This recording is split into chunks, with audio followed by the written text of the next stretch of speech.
G, bro. Ooh, baby, I like it raw. Yeah, baby, I like it raw. Ooh, baby, I like it raw. Yeah, baby, I like it raw.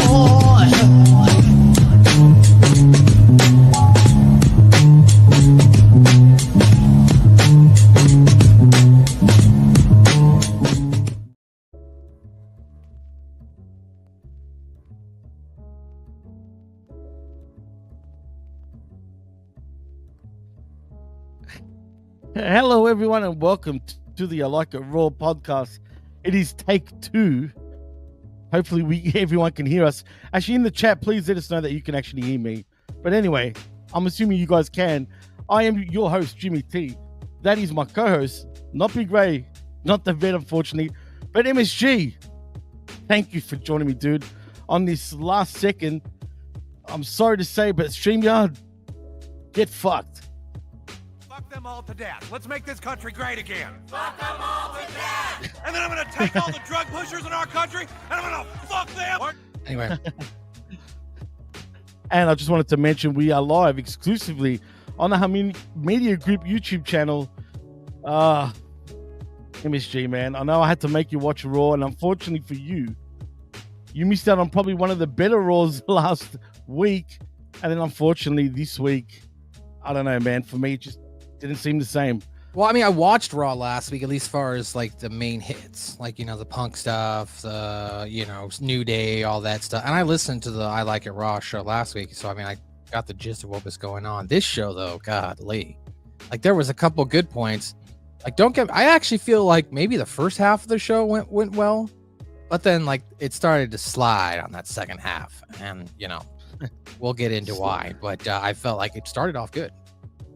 Yeah, I mean, we'll get into that, but before we do actually get into it, though, hey, you guys like Matt, to do hot news or what? Are you gonna are we gonna shout out the chat room first? What do you want to do? Where's Big Ray's not here? The 3 count. Sorry, I don't have the drops there. I've got tip assist. I've got that one, but you know, hey, you can do whatever you want. I love your little takes, dude, and you've got actual impeccable timing when you do that stuff. So you're in charge of that shit, dude. And I appreciate it, just quality. But yeah, let's shout out to the chat. Allegedly, but you know, we did have Frank Pickles Barrel's ass in the chat. Bobo also was in the chat.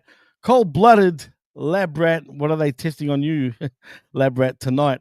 Hopefully it's not StreamYard, that's for sure. The King of 2K24 is also in the house. We've got Charles Alford, Zane Vicious, the master and ruler of the world. Revamped Wrestling is also in the house. Chris Willand, and I think that's about. J12 is also in the house. I didn't hear a shout out to Blaze to Nick, so I was just about to get to Blaze, and Blaze, he's always blazing. I'm blazed, so I caught that right away. I was like, don't forget Blaze Nick. Well, he does say I like it raw and high. We're on the same level right now, okay? And I think that's about it. Sorry for the inconvenience, but thank you for everybody joining us right here on Humming Media Group's YouTube channel. But before we do get into Raw, Matt, I think it's time we do get into news, though, dude. So let's get into it.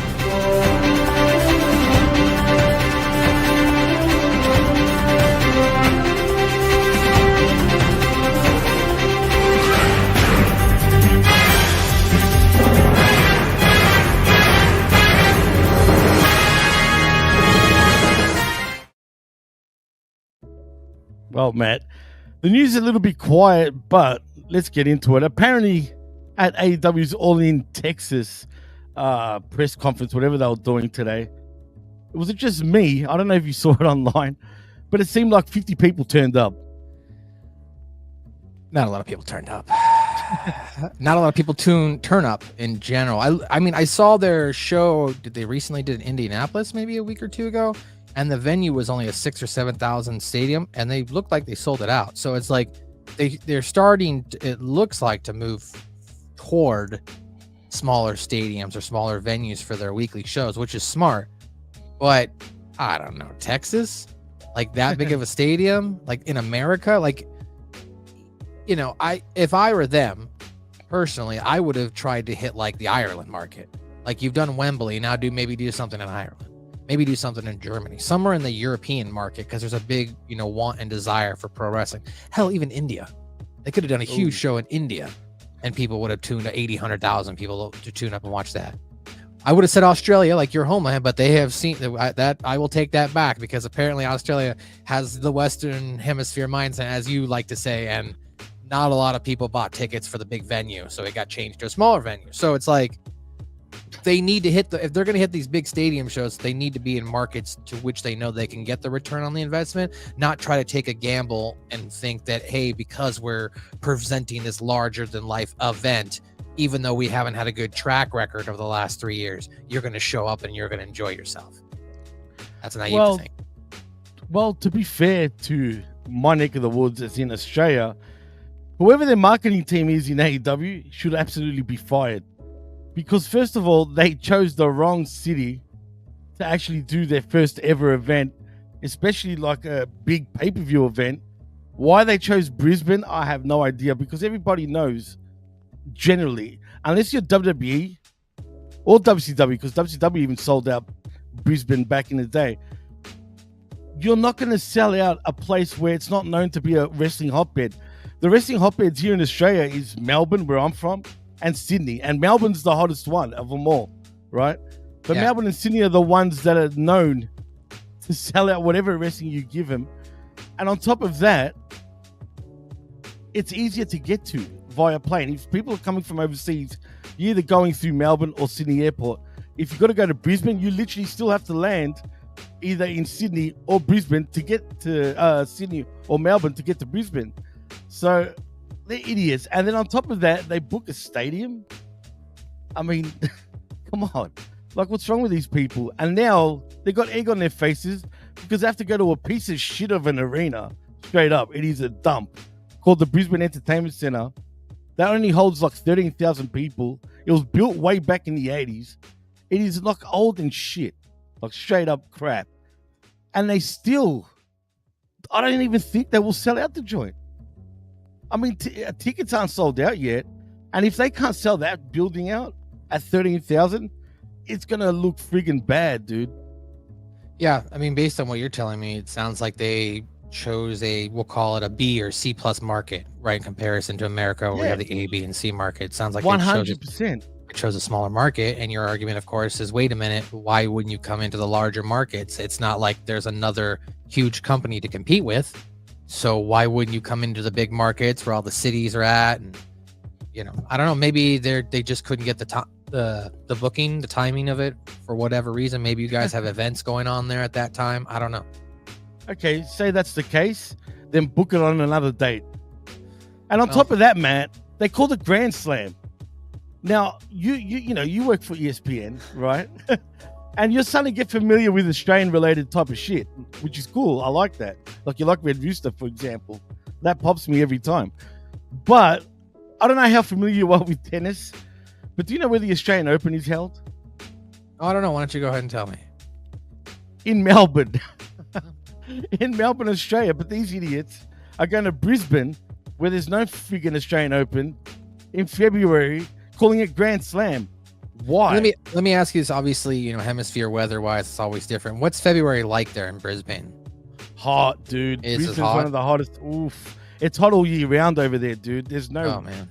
Because they're right on, like, Queensland. So that's like another deterrent, like, because you're not going to get tourists to want to travel to this very hot neighborhood. Let's hold WrestleMania in Arizona in June. Like, people would be like, what? Like, what are you crazy? It's like 115. We're trying to stay inside. I don't want to get in my car and go anywhere.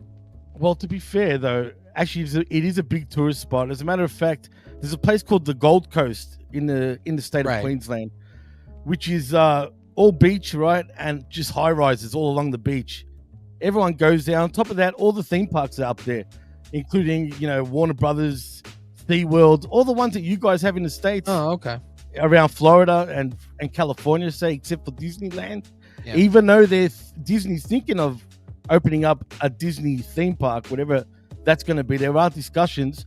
They're all based. I mean, Queensland. it makes sense because LucasArts is also based out of Australia as well, out of Sydney. Right. Well, there you go. Yeah. It would be cool because as an employee of the company, I get free access to any park in the world owned by Disney, except for Japan. We don't get that one for free because that one's, I think they license to Disney to use everything.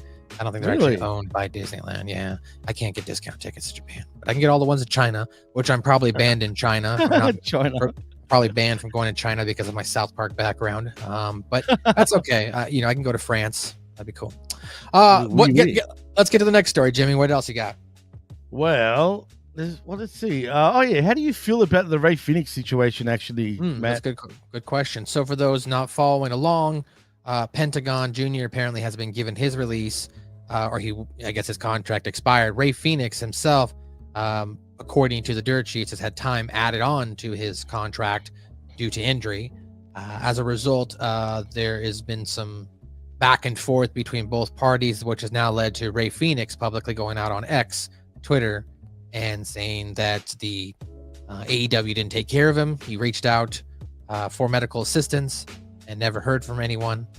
And apparently there's been another report. I saw somebody say that like when Phoenix is free and clear, like there's going to be some big information that will drop as far as the treatment of AEW. It's on the wrestlers and stuff like that. So, let's see here. Russ512 says, you ain't got no integrity. That's right. They don't apparently have any integrity. No integrity. He's from Texas. There you go. So what do you think about the Phoenix situation in regards to him not being let out of his contract, as well as his claim that he was not taken care of when he was medically injured by the company? Well, to be honest and to be fair, right? Do you really think once his contract does expire, look, Tony should do the right thing and release him early? I understand why he does it, and maybe he's showing some balls at least by doing so. But in saying that, you just got a disgruntled, unhappy dude, rotting in your friggin' locker room. You're not going to use him like Ricky Starks. You know what I mean? You're just going to let him rot away. His brother looks like he's going to actually debut this coming week on SmackDown, if reports are to be believed. But in my opinion, just let him go. I mean, and even if he does go, just make him sign an NDA. That way he doesn't have to talk about anything, and we'll just wipe our hands clean. It's already obvious what is going on in this, Well, I mean, that's a fair point, but what if Phoenix doesn't want to sign an NDA? So he knows he's got to ride this out. So he's like, all right, fuck it, I'll write up. Like, I think if they had taken care of him medically, he probably would have just kept his mouth shut. That's his claim, right? Like feeling like, hey, I was injured and I reached out for months and no one hit me up or responded to me, and I'm supposed to be one of your quote unquote stars of your company, and you're not even taking my phone call. I'm not even getting legal back, maybe, or HR or anybody to return my phone calls. Like, it's one thing like to make the notion, oh, Tony Khan doesn't call me back. Well, maybe Tony Khan doesn't call everybody, but if nobody from the company is apparently reaching out to him, like that would be some pretty, it would be an interesting argument to levy upon AEW. So maybe he's thinking, I'll just ride this out, and maybe if I go public, they'll either fine or fire me then. That's fine. You're going to keep me, then I'm going to say whatever I want while I'm here, and I don't care, There's that why angle not? too. It depends how bad you want it, right? So let's see what happens. It's kind of interesting how this is going to play out. But if it is a medical issue, man, come on. WWE did it to Punk, apparently, back then. Now AEW doing the same thing with Phoenix. It's just not good, man, for the business. But anyway, really, Matt, that's really the news, dude. I mean, it's been pretty quiet. Everything else we've spoken to on multiple shows earlier in the week. If there's anything that you wanted to talk about that you've seen, please let me know and we'll talk about it. But otherwise, it's kind of been a real slow week, dude. Yeah, I mean, those were the only two big things I think that have popped up in the last couple of weeks. Other than the fact that now they're, I guess, doing Matt Cardona versus Chris Jericho at Game Changer Wrestling. So they're trying to flip the narrative that AEW is okay letting their contracted wrestlers go work with indie talents and stuff like that. So it's not okay for Ricky Starks, but it's okay for Chris Jericho. So there we go. Well, apparently Effie is the reason why. I know. I get all that. Yeah. I'm just saying it's just interesting how that works, right? Chris Jericho gets to go work with GCW, but not Ricky Starks. Well, it's funny that you bring up Jericho because he's also the only one that was allowed to actually do a WWE show while contracted to AEW. It's Isn't true. that funny? So, I mean, He's Jericho got, seems he's got a lot of pull there. He got a lot of sway. absolutely. They say the Bucks and the Elite and whatnot are your EVPs, but I think Jericho is right up there in terms of power, 100%, man. But there's one more thing I wanted to ask. Oh yeah, about Cardona though, and the Jericho match. That's also happening at Final Battle, Ring of Honor. Whatever. I don't. Cool. I'm not gonna watch it. I don't watch Neither am I. GCW, and for those who do watch GCW, you can watch it. Fine. I honestly, unfortunately, will always think about GCW being tied to Nick Gage, right? That guy. So because of that, in my mind, it's garbage championship wrestling. So unfortunately, Literally. I can't based on how this company came to rise, I can't get behind that company. But if you do, cool. I'm not here to hate on them on a public day-to-day basis. I don't like them. Look, before we do get into Raw, do you think actually All In this coming year or next year now in Texas at Texas Stadium, do you think it'll get remotely close to selling out, or do you think they're just going to shit the bed over there? I don't think it's going to sell out. No. Could they move? Could they move arenas? The only way it could sell out is if they built a good enough story and brought in big talent. Right. So I mean, you have to think about who would be out there enough right now that they could bring in, or who do they have on their roster over the next 5 months that they can actually build to. Right? When is it? Oh no, All In is in Texas. Is that what it is next year? Next year in Texas in August, right? Or Oh September, yeah, so maybe they got tons of time then. So they need to build to something big. There has to be big storylines being built into it, and you have to play out on TV month to month basis. There has to be logical conclusions. You need to build stars. If you're not going to do that, then you're just selling on the name brand only. And at this point, okay, let's be fair. If you've gone to enough AEW shows like I have, while they are fun, after you've gone to 4 or 5, you're like, okay, I get what AEW is, right? So unless they're going to engage you enough to come out and actually watch a specific match or two that you've been following along and you've invested in story-wise, then basically you're just going to watch people perform athletic-based wrestling moves and then just have with the desired outcome of whatever the promoter wants it to be. It's gymnastics, dude. Straight up. It's I'm not going to say that. I mean, but it's they do wrestling moves. Some people like them, some people don't. Wrestling moves, eh? If that's what they call it. That's their evolution of their wrestling moves, I suppose. Yeah. All right, look, before we do get into WWE, I just want to say this about AEW. First of all, tell me, other than Hologram, right, and they've already shit the bed with him too, who have they created that's homegrown talent, purely theirs? And I'm not talking about guys that have been there from day dot. I don't give a shit. I know most of these guys that are part of this roster were already the same characters before they got into AEW.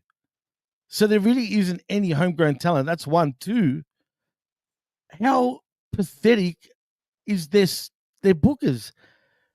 For example, look at this Continental Classic Breakfast, whatever you want to call it, tournament, right?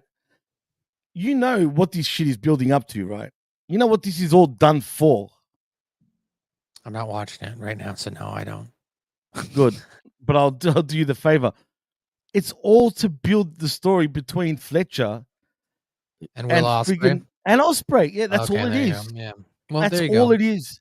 And you know what's bad about that? They're that lazy that they can't. Last year was all about Kingston, right? Him right. struggling to get to the end, and then he wins. So that they're trying. I don't mind them trying to do a story. I mean, that's fine. I'm not watching it, but you can't really complain if they're trying to do it. What bugs me is when the matches just get thrown together 2 to 3 weeks before a pay-per-view started, and you're like, what? Well, first of all, this is why my issues with this because I mean, he shaved his head, right? I mean, it wasn't good, but at least he did a character change. So it's something that he might, or Don Callis and them might be in control of their story arc of what they're doing, and it's the best of nothing. I think what you're getting at is it's the instead of like a giant shit, it's like cat poop. And you're like, oh, that poop's not as bad as all this other shit. Cat poop. Right? You know what I mean? You're like, oh, that's Even rabbit poop. Yeah, rabbit poop, hamster poop. You're like, okay, that's not as bad. So well, that's my issue. The thing is, we haven't seen any interaction between the two since that match they had. And all we're seeing is that Fletcher's absolutely dominating his group, and Ospreay is going to win his group. And then come finals, Bob's your uncle. We're going to have them two go at it. I mean, that's what they've been building to, so I'm not faulting that. I mean, I think he's the most interesting guy in AEW is not necessarily even there right now, and that being MJF.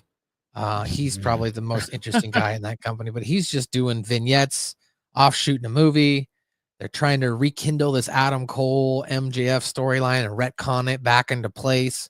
And it's just like, I don't want to see that. I'd rather see MJF going after, Mox for the title again or something like that. I'd rather see MJF, I don't know, him being embroiled in a feud with Christian. I'd rather see that. I want something fresh, something different. I don't necessarily want to see the rehashing again of MJF Adam Cole, because we never got to really finish our I'm the bad guy with the devil mask storyline that happened last year. So, but there you go. Matt, there's a little bit of your AEW talk. Jimmy, let's get started on Monday Night Raw. We will. Let's talk Raw. We will get into Raw. I just want to say it's where the best wrestle, just quietly. Okay. That's all I wanted to say. But yeah, let's get into Raw. Are you talking about WCW? All right. Anyway, right, let's get into Raw.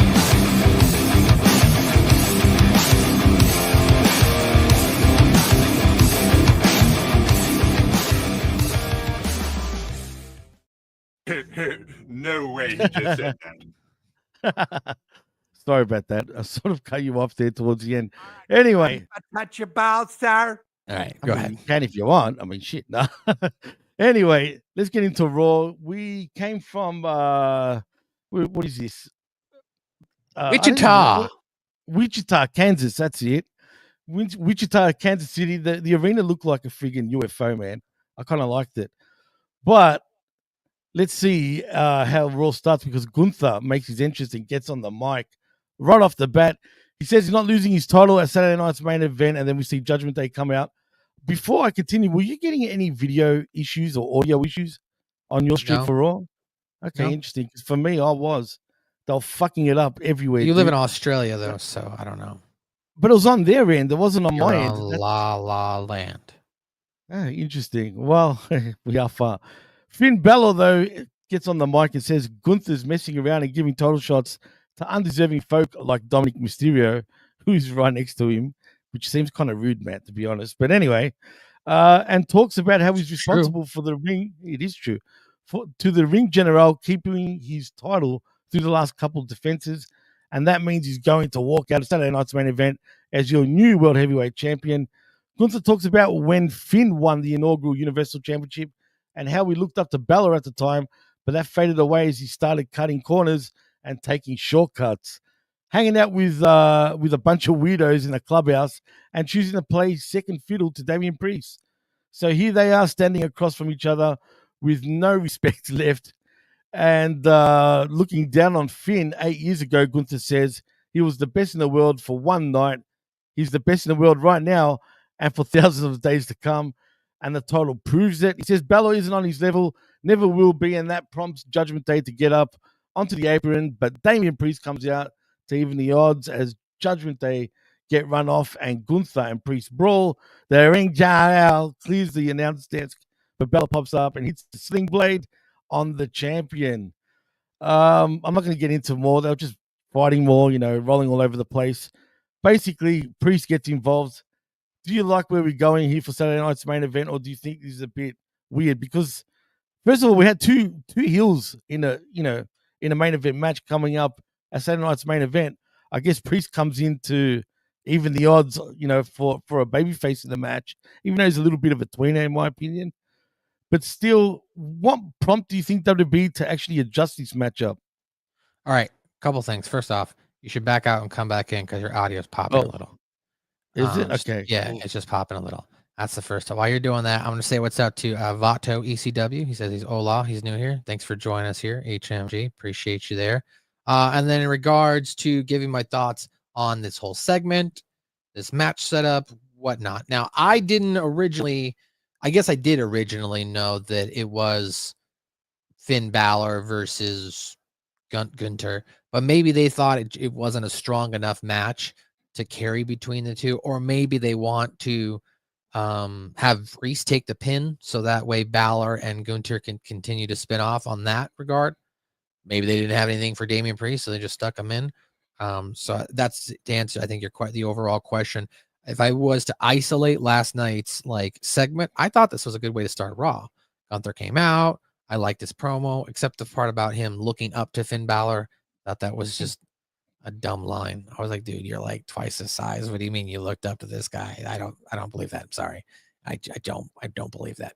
If he had said, The Undertaker, Kane, Big Show, big giants, Yokozuna or something, I would have been like, okay. Goldberg, he said that in the past. That was a little bit more believable, right? Brock Lesnar, something like that. But not Finn Balor. Come on, I'm sorry.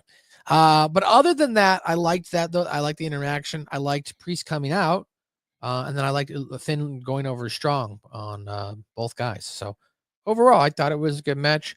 Then, of course, we got the hokey acting backstage with Adam Pearce making it a triple threat match. But and then if we want to win, we got to ask Finn from Liv Morgan. Oh my God. But other than that, I thought that segment, the opening segment itself was good. And I liked it. Made me interested. I'm working Saturday, but I definitely will go back and watch on the cock the replay.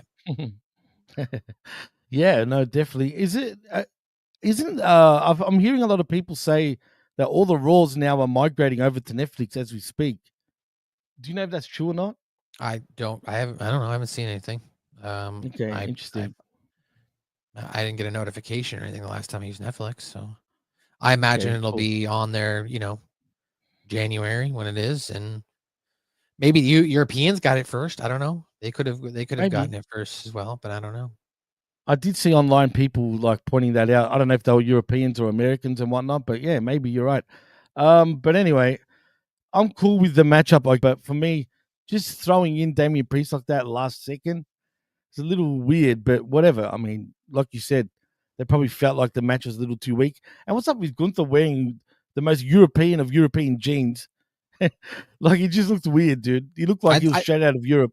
The belt just looked weird on his waist too. You know what I mean? It just, I don't know, weird placement. I'm not judging. The belt. I don't mind when he holds it on his shoulder. It looked weird. He didn't have a coat on. He didn't have a coat on either. Maybe if he had a coat on, it just looked weird sitting on that white T-shirt like that. I was like, what is this? Go ahead. What happened next? Tell us what happened next, Jimmy. Well, next we get the final testament in Akam, Karrion Kross and Reza, and the Miz, of course, which feels way out of place, but whatever. Dude, okay, I was like, I'm gonna give props first, but as I was watching this, I was like, what the fuck? Why is the Miz with the final testament? You don't know the story? I was like, this doesn't make any sense. But as they're walking out to the ring, Joe Testatori, shout out to Joe Testatori, works for the SEC, ESPN, ABC. He did a great job of breaking everything down. So I was like, oh, thanks, Joe. You caught me all up. Now I understand the backstory of why the Miz is with them, because the Wyatt Six were trying to take him out. So it's basically the enemy of my enemies, now my friend kind of thing. So see, that's the difference between WWE and AEW, dude. One company tells you what's going on, the other one doesn't. So props to WWE. I would disagree. I'd say AEW does tell you. It's just Excalibur's saying it so fast with a bunch of other stuff that it flies over your head. Welcome tonight to AEW Dynamite, where we're gonna have blah, blah, blah, blah, blah. And also don't forget that last week Kyle Fletcher and Will Ospreay, they had sex with each other's wives, and then coming up next week Adam Cole and MJF, they're gonna get back into the ring, and you're just like, what? The poor guy's under pressure, man. I mean, come on. I mean, seriously. But you're right. You're spot on. Hey, Gruss. Come on, man. A shout out to Todd Brantley. He says yesterday was his birthday. Happy birthday, Todd. The final testament actually won the match. So there you go. Happy birthday to Todd. Yes, they did win the match, in fact, as you just said. And I'm glad. I'm glad because they did face the Wyatt Six. Not six, as in the number, but the sick ones. This was kind of a short match, right? Because I was able to take a shit. I was able to take a shit with the bathroom door open while I was listening, and all of a sudden the match was over, and I was like, "Dang, that was a quick match." Either that or I pushed it out fast, and I didn't really feel like I pushed it out too fast.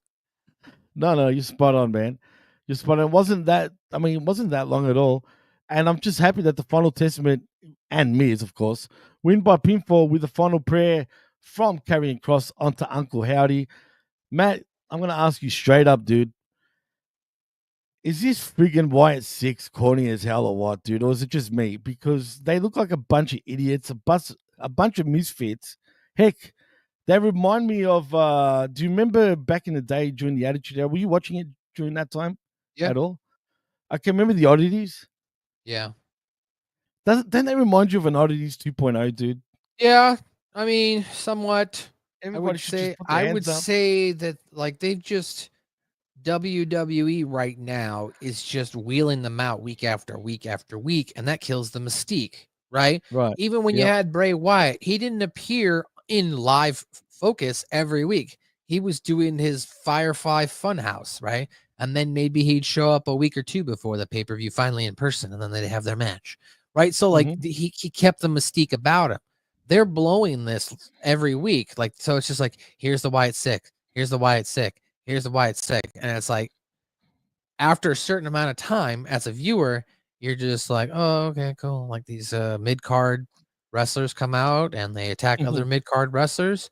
And, you know, they really haven't made their, I guess, like focus, like clear to what they're trying to accomplish. That's Like, true. Thank you for saying that. And I also think them being a babyface team was the wrong way to go. They should have came in as a heel faction trying to destroy the fabric of what killed his brother. And there you go. There's an idea, right? Like that's all they had to do, and people would have been like kind of caught in the middle. Like I kind of see where he's coming from, but also at the same time, I don't want to see WWE leave. I like the WWE. So like they totally have just like made them into clowns. Essentially, they're the clowns, like the Oddities. Like I mean, I agree. It's a good point. They are. They're friggin' the Oddities, dude. All we need them for now, like, is for them to come out with a Cartman friggin' plush toy, man. That's all we need, and then we're rocking. I mean, seriously, they just. I don't like the fact they're trying to like conjure Bray too much, especially Uncle Howdy, like Bo Dallas. I feel like he just do your thing, dude. Don't come out to his theme. Uncle Howdy had his own theme, and it was much meaner than Bray's theme. But I digress. I guess. Shout out to Big Ray, who's in the chat. He says, WTF, is it only 10 a.m.? Am I taking crazy pills Ray, here? don't even get me started on the mess of a day today. Yeah, Jimmy caused. That's all. No. It's We all were live initially, Ray. We were live. Right again. fuck him. Fuck 'em all We to were death. live. You're in the dung head. He's just a boy. Poor little feller. We were live initially, Ray, at the usual time. Unfortunately, StreamYard couldn't get their shit together. Oh, he and knows. He knows. knows? I Oh, told good. him. I texted him. Oh, I was good, like, good, Jimmy good. has me waiting here for a freaking hour, and I don't know if he's showing up, and I got shit to do. And then he sent me an LOL. That was what he sent me. So Really? Oh, as in Ray? yeah, he laughed at me. He thought it was funny. Hello, Mike Martin. What's crack-a-lacking, bro? How you doing? And the professor. Mornings is raw, evenings is cooked. It is cooked indeed, Professor. And also Revamp says, MSG, I love your drops. Ooh. You Ooh want la to la. get high? There Yeah, you go. that sounds good. Well, let's move on anyway. As I said, the Final Testament do win. I actually do like where Cross is going this time and what they're doing with Killer Cross or Carrying Cross, whatever you want to call him. I do like that. Like what they're doing with Cross is good, giving him a team and trying to put more focus on him. But the aligning with the Miz thing, it looked weird. Oh, I was like, what is it? It looked as weird as like CM Punk doing the thing at the end where he's going to sleep while everyone's got their fingers up. I was like, that, Yeah. It looked as kind of cringy as like that. And I like CM Punk, but like I was just going, I agree though, man. Especially when they were looking away from each other, like the two little kids in the corner. That was pretty like. Shout out to cringe. Big But anyway. Ray. Much love. He said he's headed home from the hospital. Shout out to you, Big Ray. We appreciate Yeah, you. man. Absolutely, Ray, man. Hopefully everything is good and well. Please hit us up like after the show, man. But yeah, anyway, let's get to the next segment though. But yeah, are you happy with Cross and where they're going with Cross though before we do get to the next segment? From what I saw last night, yes, I did like that they gave him a presence. I did like that it sounded like it was a fast match. Like I said, I was on the toilet. But like, I heard everything still. So like, sounded like it was a quick match, got over with, and Paul Ellering made a return. So, yeah, good stuff. Go Yeah, ahead. that was weird actually with Paul Ellering. I would have thought they killed off the character last time, but clearly they haven't. If not, And yeah. I don't know, man. But anyway, let's move on because funny you bring up CM Punk. We get a CM Punk sit down, Matt, filmed earlier apparently today, well, yesterday. He doesn't want to talk about the favor Paul Heyman owes him, saying it's a personal thing. He doesn't ask me another question, please. I know. He doesn't shy from a fight, but Seth Rollins' hatred confuses him because he doesn't hate Seth at all. The history goes back quite a bit to a 16-year-old Rollins asking him to train him for free, which is the key part of the story everyone leaves out. That entitlement, though, has carried over to the adult Seth Rollins, who wants to be the best in the world. But he remembers a time when he was about to be fired and he shielded, see what he did there? Shielded Seth from that. And if he had to live in his shadow, he'd hate him too. And everything Rollins has done, he did better and first. That 16-year-old kid had all the potential in the world, and in his absence, he did a wonderful job filling that spot. But now the starter is back, and the second stringer's got to go back on the bench, and that's that. Really? We're going to say he's going to go back to the bench after they show the accolades of what Seth Rollins has achieved.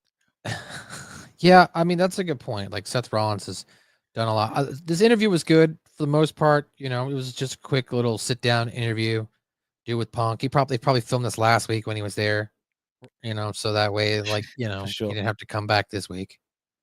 Because it looked like he was wearing the exact same white t-shirt. But I hate when they do that, man, to be honest. But yeah. So overall it was good. It forwards the storyline, and we get more of it later on in the night with Seth and Zayn. We do, but before we get to that, we've got another matchup though, Matt. It is Dakota Kai versus Liv Morgan. All right, before you start, didn't watch it. Yeah. Fast forward right through it. Don't care. Go ahead. It doesn't matter because neither did I. Well, I did watch it, but I didn't care. But all I'm going to say is Liv Morgan does win by pinfall via the Oblivion. And post-match, we see Io Sky and Kairi Sane arrive to save Dakota Kai from certain doom, but Kairi takes them all out with a diving crossbody, but Morgan hits the Oblivion onto Io. And then that's that. We just go to a Drew McIntyre promo after that. There's nothing really to say to this match. I didn't care for it. Matt didn't care for it. But did you care about Drew's little vignette? I did like Drew's vignette package where he kind of gives some explanatory reason on why he left. The one line that I liked that he said in this whole promo was, he said, at least Punk took a bribe. So I was like, you know what? Drew was like, I've gone to battle with this guy so many times, so I know his character, but at least he took a bribe to go help these guys. He didn't just willingly do it like you, Sami Zayn. So I liked that part, that at least there was some, levity on his end to understand where CM Punk was coming from. I liked that he gave his explanation. He had to go home and help his family, and now he's come back because he's obviously not happy with Sami Zayn flip-flopping back over to the bloodline. I liked it. It was good. Yeah, no, so do I. I like how they're acknowledging past shit. For example, even the Punk stuff. I don't know if people know this or not, but during those times where Sami Zayn, Seth Rollins was coming up in Ring of Honor, Punk was the head trainer at Ring of Honor at their wrestling school.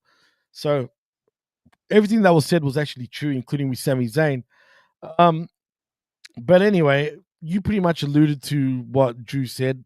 I was going to get into it, but there's no point. Everyone gets it. But we do see Seth Rollins is shown walking backstage looking absolutely ridiculous. After last week, where he at least looked like a human being. No, we're going to follow really, this week, it looks like he went to Ric Flair's house and was like, hey, can I have the top half of your robe? And I'll wear that out. Like, dude, man. Look, I'm a fan of Seth. I really am, dude. But come on, man. You can't keep looking like a freaking fool and talk tough on top of that. The avant-garde outfits are ridiculous that he wears, dude. Ridiculous. So anyway, he comes out, he does his rhetorical thing that, from CM Punk's promo, and as you kind of alluded to already, breaks down the history of him and CM Punk. I did look up to him. He was a friend of mine.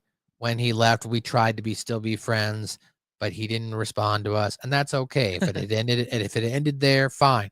But all he did for the last 10 years was talk crap about the WWE and tried to tear this place down until finally he ran out of bridges to burn, and then he came back for more money, or he came back as a money, and blah, blah, blah. That was his promo. And then Sami Zayn comes out, and they go back and forth, and Sami's like, I'm sorry. Last week I shouldn't have got interfered. I was just kind of in the heat of the moment, seeing, a guy I went to battle with and my friend arguing. But going forward, I won't get in your business anymore. I'm sorry. Seth's like, thank you. And then Seth leaves, and then Drew McIntyre beats the shit out of Sami. Yeah, that sums it up. I didn't. Thank you for actually doing that. I didn't have to do it now. But Easy. the way you were talking, the way you were explaining it, it was basically that, though. I mean, it seems so like childish in some ways, but in saying that, it was cool. It was all right. It was same. It was much of the same as last week, man. Honestly. I also forgot when Seth told Sami, I can't believe you think I would attack Jay after everything we've been through. We're like family. Our kids play together, man. I love you. It was like that kind of shit. Yeet. Unfortunately, I don't have the audio spot. I don't have that one. Sorry. Oh man, don't even get me started. I've got this one. Oh, fuck yeah. Got that one. Who's that? That's Randy. Oh, was it? Oh shit. Yeah. Cream fraiche. That's funny. Oh, fuck yeah. Cream fraiche. I love that shit, man. Well, anyway, fucking yeah, that pretty much sums up that segment. Cool, I guess. I guess I'm looking forward to it in some ways, but I thought they could have done a little bit better, but it was all right. It was fine. Next, we see Cody Rhodes leaving Adam Pearce's office as the New Day walk past. Kind of weird there. Rhodes flags him down and says they've known each other for a long, long time, and they both should be ashamed of themselves considering they've known each other since way back in high school, which is true. I don't know if you knew that. And I'm talking about Xavier Woods and Cody Rhodes. I must have missed this part. Was this backstage or something? Backstage. Oh, okay. And Cody Rhodes was there too? Yeah, which is But odd because I don't. He didn't do anything. Yeah, Rest of the show. That might have been the point where I was, I don't know, washing a dish or something. But go ahead. I was expecting to, him be like in the ring after seeing that, but no, we didn't see that. Yep, yeet, indeed. So yeah, And I don't know if you. long story short. Go ahead. I don't know if you knew this, but Xavier Woods and Cody never used to like each other. They go way back from high school days, but they actually didn't like each other then until nowadays. So it's actually a true story if you look into it. Jimmy, that's what it is. Yeah, they like each No, other. it's true. Now. You know them. You're hanging out with them. I'm every day. assuming. You're like, oh yeah, they're course, best friends now. come I on. take their pictures. I know more than Meltzer, bro. Please. I bring Cody his liquor. Yeah. Anyway, we come back from commercial and we get a recap of New Day's 10th anniversary celebration and heel turn on poor old Big E. God damn, I'll get your thoughts on that in a moment. But then we see, oh no, that's the same shit. I just read that part. But anyway, Have you ever had someone you love queef in your face? Well, not exactly. Have you ever had someone you love queef in your face? Stop it. Somebody asked for it. They said no queef, so I had to put it in there. Sorry. Go ahead. Well, we got another matchup because next it is Ivy Nile versus Lyra Valkyria versus Zelina Vega in the WWE Women's Intercontinental Championship. I'm making this tournament motion because I'm fast forwarding. First round match. Stop, you throwing me off. This Valkyrie Lady won, right? I saw the end where like there was a roll up by Zelina Vega after her thunder thing, and then the other chick kicked her in the face and then picked her up and did her finisher, and Valkyrie won, and now she advances in the Women's Intercontinental Tournament match stuff for whatever. Exactamundo. That's exactly what happened, and it was kind of short, man, to be honest, this match, but nevertheless, like you said, Lyra does win. And then next we see Rhea Ripley working out backstage when Damian Priest rolls up to Come give her on, a come on, two-word Terror pep Twins. talk. Let's do the thing where we go like this. Go get him. That was dumb. I went, what is this? And then I felt bad for the Joe Tessitore because then he had the Damian Priest saying good luck to his fellow Terror Twin, and I'm just like, Terror Twin? Like, what is this? The I know. 1980s? They sound like they're villains in G.I. Joe. The Terror Twins are coming. I know it's cheesy as hell, bro. Couldn't they come up with something better than this? I shit? have the powers. Some He-Man shit or whatever. Hey man, yeah. Oh no, we're Skeletor. Jesus Christ. There was a beat fucking Skeletor. But anyway, yeah, it's pretty bad to be honest. But whatever, it is what it is. But we do see Rhea Ripley making her entrance. But before we see that, we see Kofi Kingston is upset at the phrasing of the question. And Xavier Woods says this won't be an unbiased interview. So they want to talk to the people face to face.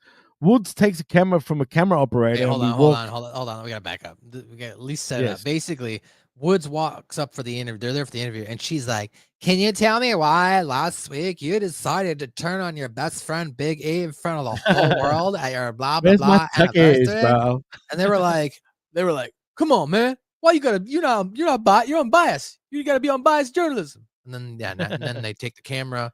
And they seem to have like a scuffle there with the cameraman. Like he was like trying to take, I don't care if you're John Cena's friend. And then he takes the camera from him. But yeah, continue on. Sorry. Yeah, so he takes the camera from him and whatever, because next we see him actually making the entrance. And Kingston is absolutely upset at the crowd booing them after 10 years of positivity. And I dare say, Matt, this was some mega heat. Anyway, he goes on to say he claims it didn't even do anything to Big E, and they could have taken a sledgehammer to his back and so on. But soon enough, the overwhelming boos get to them, and then they just leave. This is good because I just love the heat they were getting, dude. And it's not go away heat. It's legit, like, professional wrestling heat, dude. They were just shitting on him. I dare say this is the most heat we've seen from a heel since, I guess, Dominic Mysterio. It was very I was going to say Dom-esque. Dominic Mysterio hate for sure. Definitely, dude. They And what do wouldn't you let him. think They wouldn't let Xavier and Kofi talk. Cut No, them not off. at Kept all. booing them. So I mean, they also made some good points. Like they could have left Big E lane, but they didn't. But They they let him walk didn't. out. They let him walk out of his own free will. So like, yeah, friends can have arguments and stuff like that, but they technically didn't really do anything physically to They him, actually right? didn't. So it's No, like you're from a heel standpoint, in their own mind, their validation of them coming out now and being like, "Oh, these people don't like us, and all we did was tell the truth." Like, where facts. was he? He's been on commentary. He could have helped Yep. us the whole time. Now he wants to help us. Forget that. Like, so if you understand where they're coming from, you could try and like find that middle ground of being a tweener type of fan, right? But like, if but that's not how the WWE fans took it. They took it as, "Oh my God, you betrayed Big E, so we hate you now." I'm not. Not me. I'm not gonna like the babies anymore because I don't like the New Day. I'm throwing out my New Day t-shirt and my New Day lunchbox. To be fair, though, you know who the star was of that little interaction the week before? It was Big E, dude. Just the way yeah, he no was doubt. reacting. And the fact that they're telling him to get fucked. And he's like, "So it's over? No, let's fix this." Like he's still begging. Like he's putting everything aside, just to like fix his problem. And they're still telling him, "Just go. We don't want you. Piss Yeah, off." I mean, get out of here. I felt bad for the guy, dude, because it looked real. And now we got this. Now, does this mean, well, either one of two things? Is he going to be cleared to wrestle very soon? Because with the way we're going, you can go that way, and it seems like he will be cleared very soon. Or is his career actually done? I would hope that WWE would not put him in that position if they didn't have a long-term story to build Right. to. Like, and that's the only reason why I think that they haven't let him come back out, because they didn't want to give the fans hope by having him appear, in a WWE storyline versus just being a panel guy who's talking about the content, right?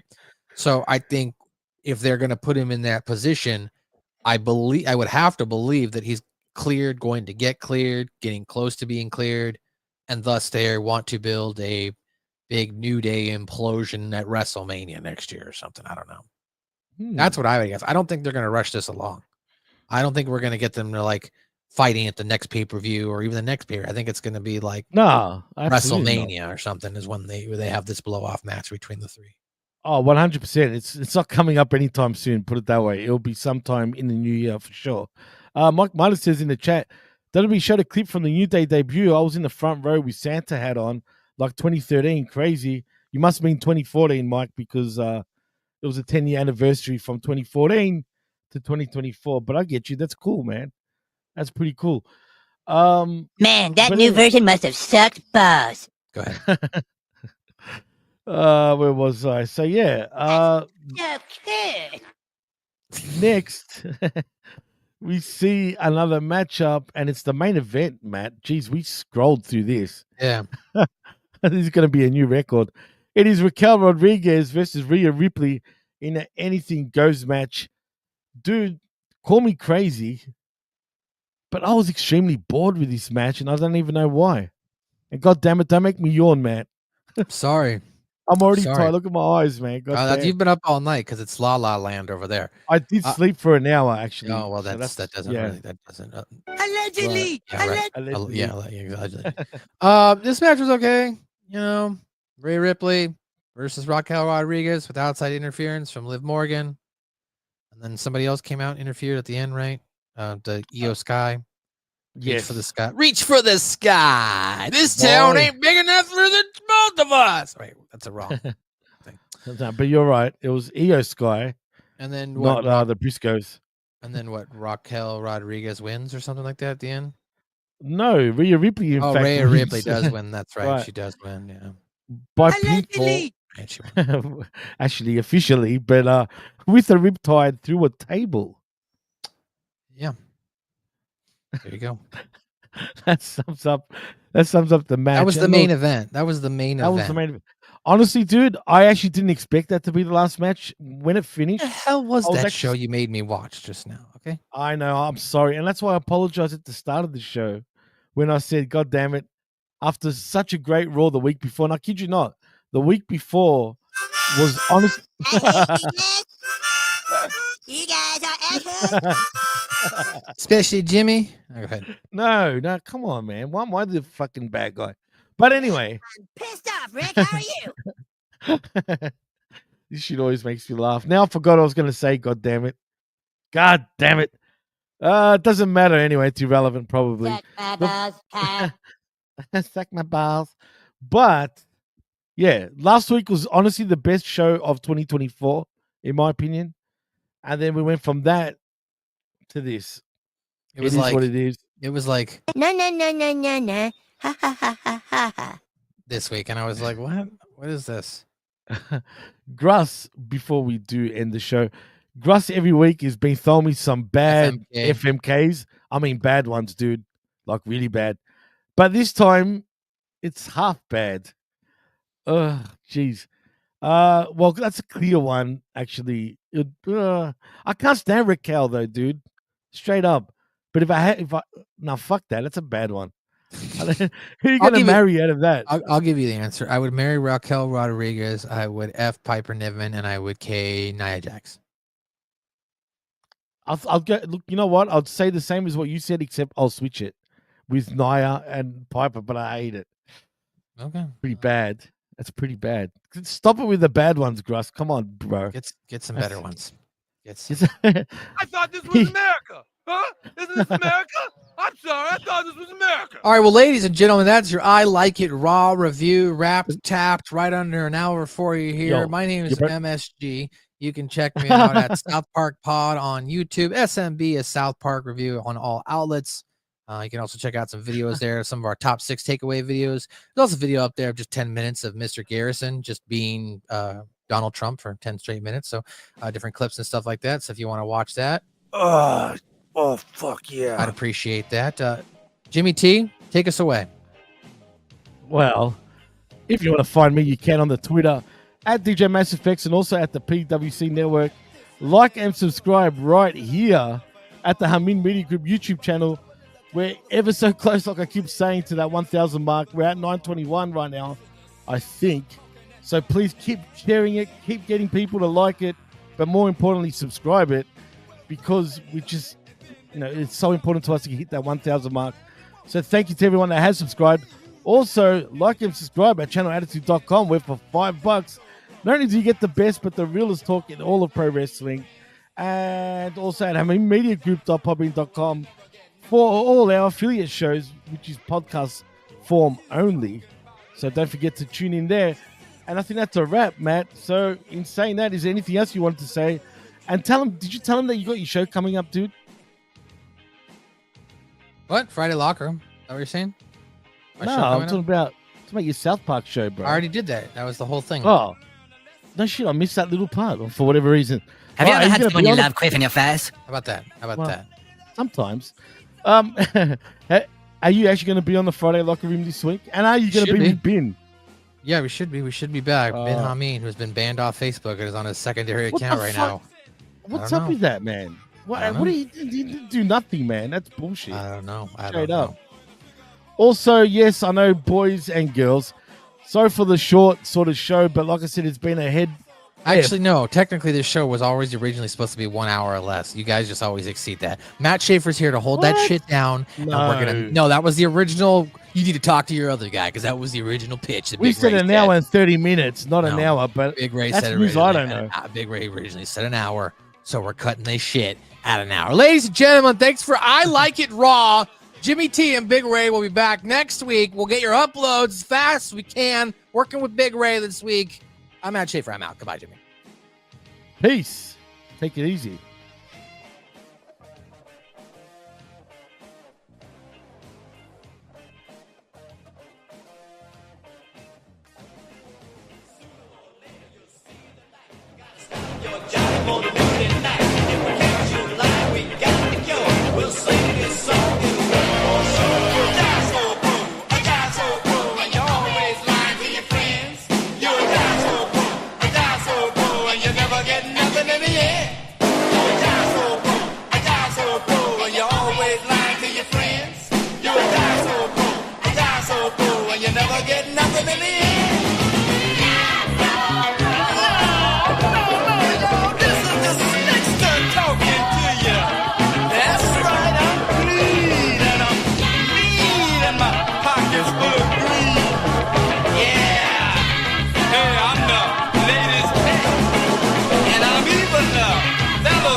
The best policy.